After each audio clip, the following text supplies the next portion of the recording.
So the first thing I wanted to ask is, what's your top priority? Let's say you're elected on December 12th. What is your first priority as a member of Parliament?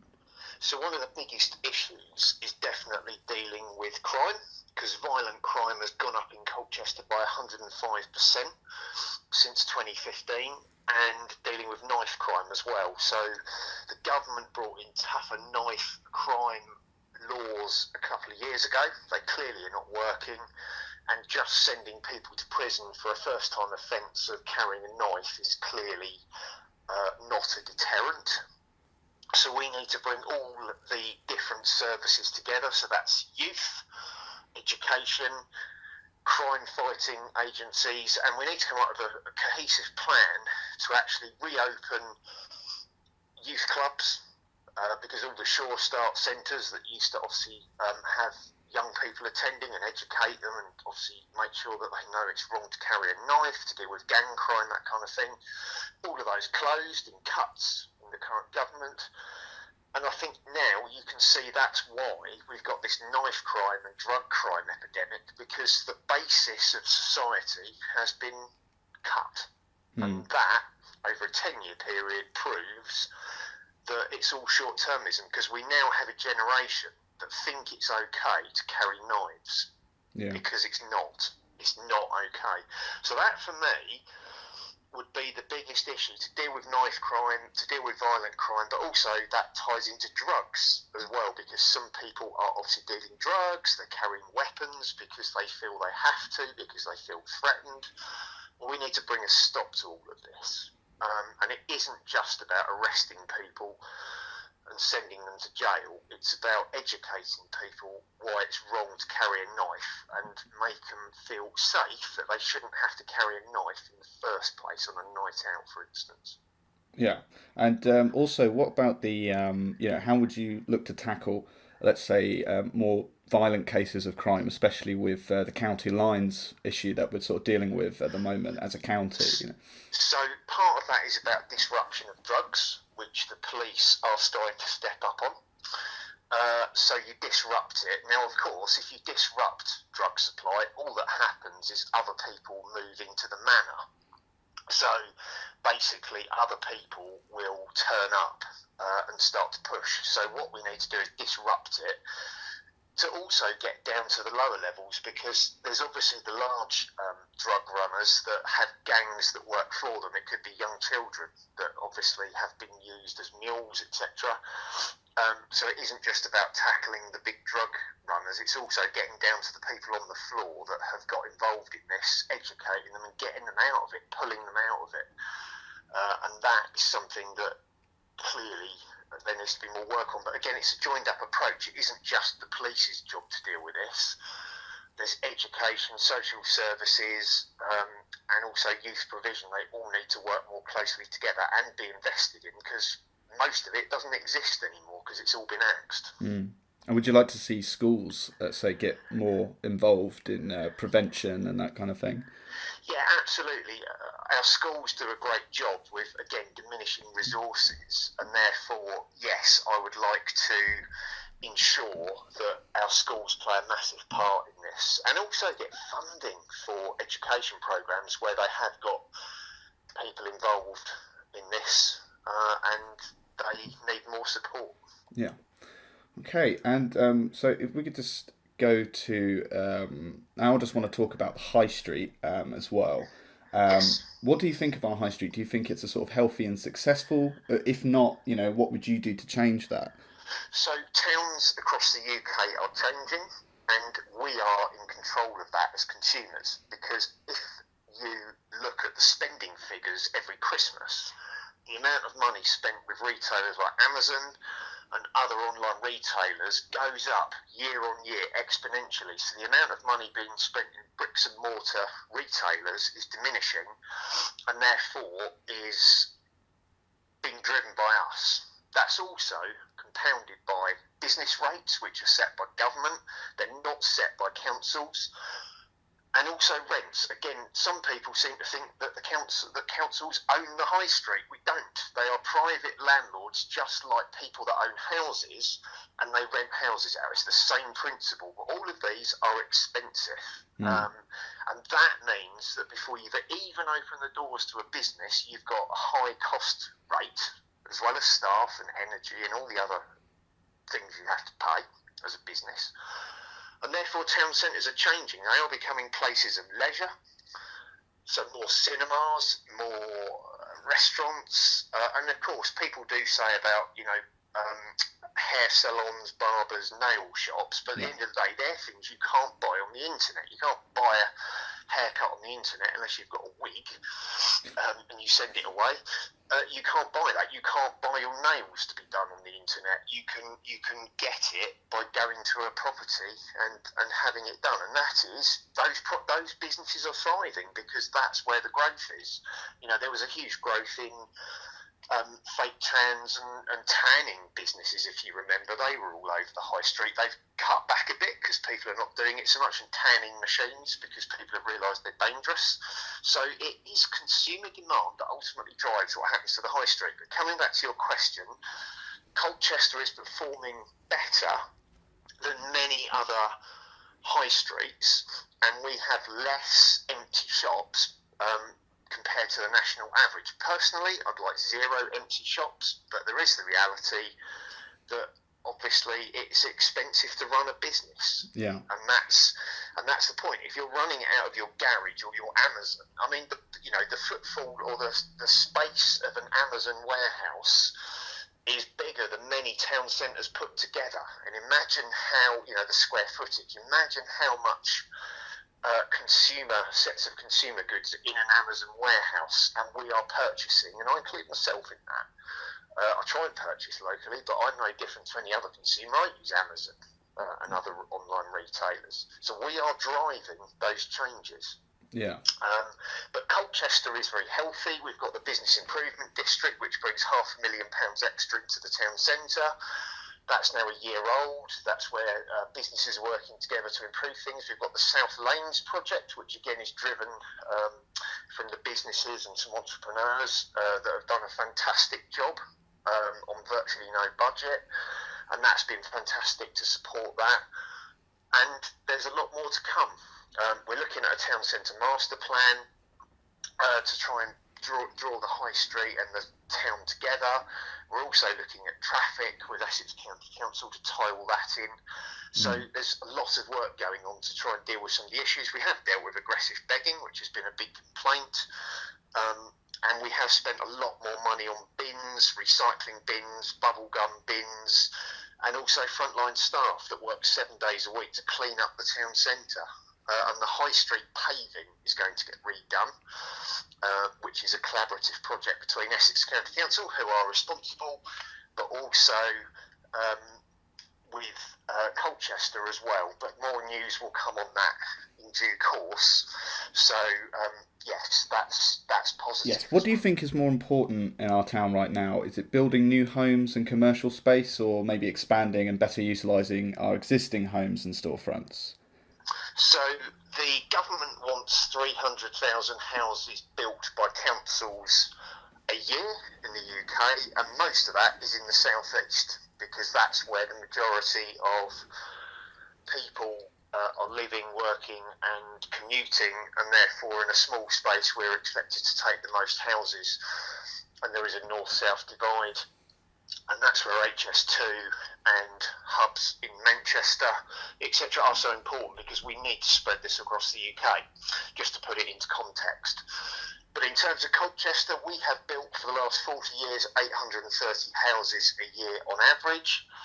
The government planning inspector has basically set the target for us at 920 a year, which we will have to build as part of the next version of the local plan for the next 15 years. That is luckily down from over 1,100, which is what the numbers were looking like at one point during the agreement cycle, but it has been pushed down. Still slightly up from the 830 that we've done. but so we're set at 9:20. So to put that in context, we have to build those houses. That isn't something that we can negotiate. That is something government expects, not just us, but from all councils, mostly in the southeast, and therefore they are going to come. The important thing is what we do to provide the infrastructure, like school places, roads, parks, community centres and doctors' surgeries. That's the important part, and this is where garden communities is a process or a model that we're looking at, because it's a model and an approach for the next 50 years.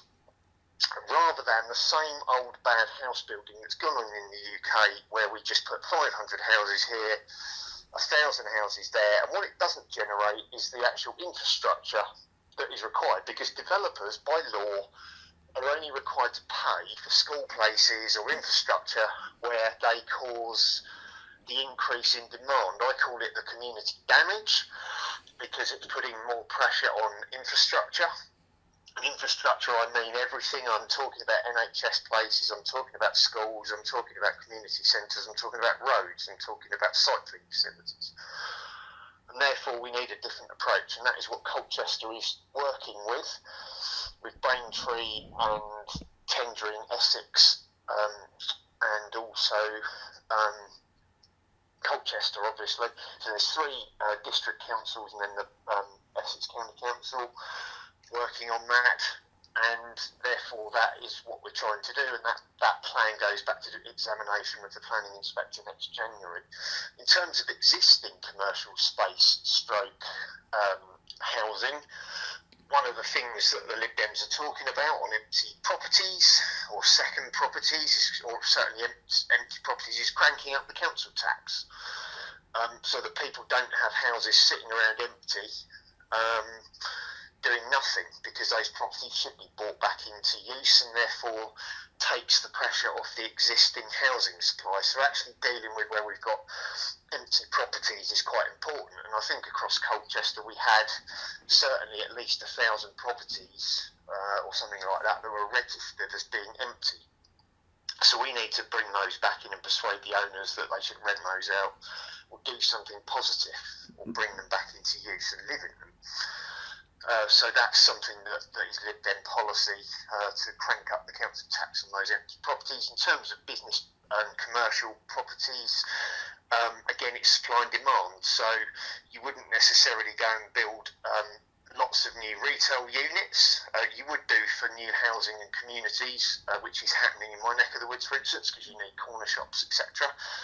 But again, it's all about supply and demand. So at the moment, office space, there's certainly new office space being built in Colchester for expanding companies, which is really positive. But it is also about business incubation units as well, which are currently a premium, because they are for new companies, and we have a lot of those in Colchester in the sort of technology and media space. Business incubation units are so important. So again, investment in those, we need a lot more of those. Right, and now you did mention traffic before, and that's something I just want to go back to now. Now, a lot of people, in our community complain of traffic and congestion problems. Of course, there are lots of different factors that influence this, but, what do you make of it, and how would you mitigate those concerns or change the situation? So 80% of all of the journeys that we take, and I include myself in that, are less than 3 miles, driven by single people in our cars at peak. One of the other issues, of course, is during school time, the traffic is rife between sort of 10 to 8 and 9 o'clock, because children are being ferried across Colchester to different schools. And obviously outside of term time, the traffic is amazing, because you can get around in peak without any problems. So that is an example of where we need to change behaviour. So in terms of dealing with traffic, we are the problem, and again I include myself in that, because we are the ones that jump in our cars, and Colchester is one of the most car dependent towns in the UK, from looking at different statistics. Chelmsford also has massive congestion, just as well to have a comparator. But what you need to do is have decent public transport that's affordable, that's reliable, and people will want to use and feel compelled to use. Because if you make alternatives cost-effective and easy, people will change to them. And that is one of the things that obviously councils are trying to do with the support of government, but also bus companies need to play their part because they're all privately owned. They need to get better family-friendly pricing. So to give you an example, it's cheaper to drive into town with a family of 4 than it is to jump on a bus. It costs about 10 quid. From my neck of the woods to take a family of 4 into town, it's cheaper to drive and park. So again, bus companies need to do family-friendly pricing. The park and ride is a good example of where that's happened, where they're now allowing for family-friendly pricing, which is something I called for about 18 months, 2 years, and then eventually it happened, which means more people are using the park and ride to take their families into town, and they can enjoy it. There's no pressure on how long they're parked for, and they can enjoy the town and then come back, and they haven't got to worry about driving through stressful traffic. So it is about behaviour change. The amount of people cycling to the station is at record levels, so we need to invest more in cycling. And it's good for health in a time when people are becoming more unfit, are suffering health issues because of a lack of activity. And also, of course, obesity levels are high, and therefore, of course, diabetes is high, because all these things are linked. So again, encouraging more use of walking and cycling, but they all work together. It isn't about demonising the car, but it is also realising it's a problem. And if you keep building more roads, all that happens is they will fill up and the capacity will disappear very quickly. Example is Ipswich Road. I'm told that the capacity they're building in there, will last 5 to 10 years, and then it will fill up again. So, these things only have a certain shelf life, and unless there's huge behaviour change, but you need to change people's behaviour by making it easy and cheap, and that's really how you do it. But it's a long-term game. You're not just going to open the curtains tomorrow and have a solution that fits everybody's lifestyle. And of course, people, we live in a 24-hour society. We have people that work, people don't work classically 9 till 5 anymore. We also have more people working at home and working flexibly, which does actually help for traffic because they're not actually travelling to work. Yeah. And do we have enough options for transport, would you say?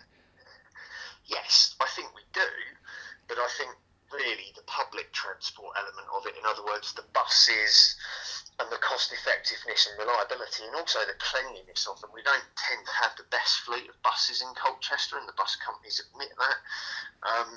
And also more electric buses, making things more clean and green. And it is going to get to the point where if councils get fined for pollution levels where they exceed the legal standard, and in Colchester there are a couple of places which are worrying. Brook Street is one and the High Street has been the other, and councils will get fined by government if the pollution is too high because it's a danger to public health. And therefore it's going to get to a point somewhere in the UK, we're not quite at the same levels of China yet, where you've got loads of smog and it's such a danger. People wear face masks. But it's going to get to the point where potentially councils in the vicinity are going to get fines for having public health issues because of the high pollution coming from vehicles. And if 80% of those journeys are from single people, or from single drivers, I should say, doing less than 3 miles, that is where you need to hit and make it easier for people to get around. And dealing with school traffic that I mentioned earlier, lots of people are driving their kids all over Colchester. Well, again, we should try and force it back to where people have space in their local school and they can walk. And you shouldn't have to drive kids around and creating all that traffic and pollution. Yeah. Now, if I could just ask a bit about you now, sort of more personally, and what area do you live in and why, and what are your sort of favourite places to spend time in our town? So I moved to Colchester in 1978 when I was 4, and I've lived in Prettygate for 20 years. I then moved to St John's when I bought my first house when I was 26 in 1999, and then I moved to Mile End in 2005, where I've lived ever since. And the reason I moved to Mile End was because it's close to the station, and because I got a job in London when I was working for Microsoft, so I wanted to obviously walk to the station and commute, which is the area I've stayed in. And then for various reasons, I decided to get involved in local matters and stood for election, and here we are. So that's a little bit about me. But Mile End's a fantastic place to live. It's got the station, it's got the hospital, it's got the community stadium, and it's also currently the area that's receiving all the new housing. So again, we're welcoming existing and new residents, and over 70% of the people that are buying the houses in our area are Colchester people. So it's people moving from either within Mile End or Colchester, and either because of growth in their family or downsizing of maybe grandparents, moving to be with their grandchildren and children. That's why we're having that growth in Mile End. So it's good to see a lot of the housing are going to local people, which is contrary to what people may think. So it's a great area, lots of good facilities coming with the Northern Gateway, and it's obviously easy to commute and get to the hospital and enjoy a game watching Cole U when I get time. Now, even though this is a general election, probably the biggest issue that's going to dominate a lot of the debate is, of course, Brexit. Do you yourself agree with your party's stance on Brexit, and why? Now, just to remind people listening, so the Lib Dem's policy now is if they were elected with a majority government, they would move to revoke Article 50 entirely. Is that something you agree with? So the reality is that it would be a people's vote, taking the deal the government has currently negotiated back to the people, because Parliament has failed to achieve consensus in the last 3.5 years, and it's stagnated what's been achieved. So the reality is to take the deal back to the people, a legally binding referendum, because I must remind people the referendum in 2016 was actually only advisory. The government didn't choose to make it mandatory by law. Other countries who do use referendums to decide their future and policy make them mandatory, so it needs to be legally binding, and the deal needs to be explained. So as a family, am I better off? Am I worse off? What does it mean for funding for the NHS? What does it do to migration of employees and things like the NHS and agriculture, where we're obviously absolutely reliant on that workforce in the UK, and the service industry such as the hotel industry and catering, where we survive on migration. So again, what does it mean for those industries, because they are currently struggling in some cases to get crops out the fields. Yeah. And so it's important that we allow people to understand what it really means. What does this legal document really mean for you and me? Am I better off in my pocket? Am I worse off in my pocket? What does it mean for investment in industry? The car industry, other industries. What does it mean? And that is the reality. Revoking Article 50 is only if we get over 316 MPs, which is what you need for a majority government. The reality is, I think we will do very well in this election. But I'm pragmatic. I don't think we're going to get 316 MPs. So it is by default a people's vote, because that's been the consistent message. Right, and if we were to go to a second referendum, you would be campaigning for Remain, is that right? Well, absolutely. But it's really putting the deal to the people. That is what a people's vote is. It's taking that deal and saying, this is what it means for you. Do you want it or not? If people want that deal and the referendum goes in that way, then that's absolutely what would be honoured, because that would be decided by the people. But then equally, if the people said, well, I don't like that deal, and actually financially we're better off staying in the EU, this is what we're going to choose. That is what the people's vote is all about. It's actually going to take the deal, to take the facts, because people didn't have the facts fully in 2016. I think it's been exposed that a lot of what has been out there from both sides, I think both campaigns were absolutely abysmal, frankly, both for Leave and for Remain. I think they were both negative, they were both full of misinformation. and the side of the bus with the £350 million. Nigel Farage and Boris admitted it wasn't true. So what you need is a proper 2-page document. What does the deal mean for me and my family, for my future? Am I better off? Is the country better off, or are we worse off? And that's really what people need to decide on. And my final question for you, Martin, is probably the most important question. Why should people, and especially people who have either never voted, maybe they're turning 18, they've just turned 18, this is the first time that they're actually getting the chance to vote in a general election, or just, never been interested in politics enough to cast a vote, or, people who have just never voted for your party, why should they vote for you? Why should people vote for you? So in Colchester, it's a clear message. It's either the incumbent Conservative MP or it's me, because Labour are third, right? That's fact. The issue is for the future of the country, for people just turning 18, the future of the EU is important to the younger generation. It's the biggest issue amongst the 18 to 24 age group. So therefore that should compel people to stand up and take note and decide what they want to do. And obviously the Lib Dem message on that has been very, very clear, and we've just talked about that. In terms of why other people should vote for me, I've got 41 years of my life and my family's life invested in this town, and I know the area well. I've seen the town grow. I've been elected on the Borough Council for 11 years, on the Community Council in Myland for 12 years.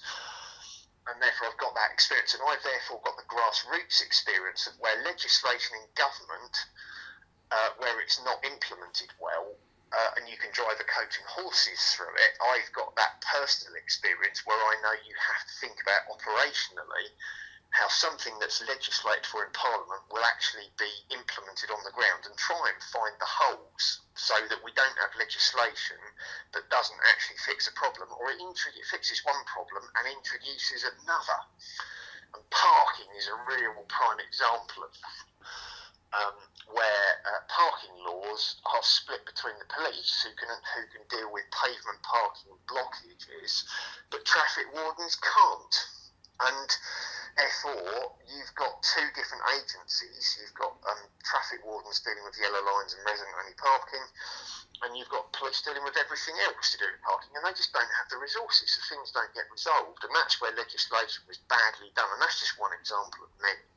So I've got that grassroots experience. I've also had a career for over 20 years. I've worked in IT, continue to work full-time during this campaign, I'll add, and basically I've got 20 years of working in IT, working on multi-million-pound projects, and therefore I'm not a professional politician. I've got a career, and therefore I think I've got life experience and work experience that make me really well qualified to represent and care for the people of Colchester, because I do massively, passionately, and therefore I just think we need ordinary people in Parliament.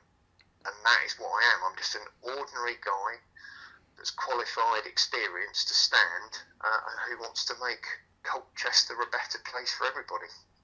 Martin Goss, thank you very much for joining me. Absolute pleasure, and thank you for reaching out and carrying out this interview.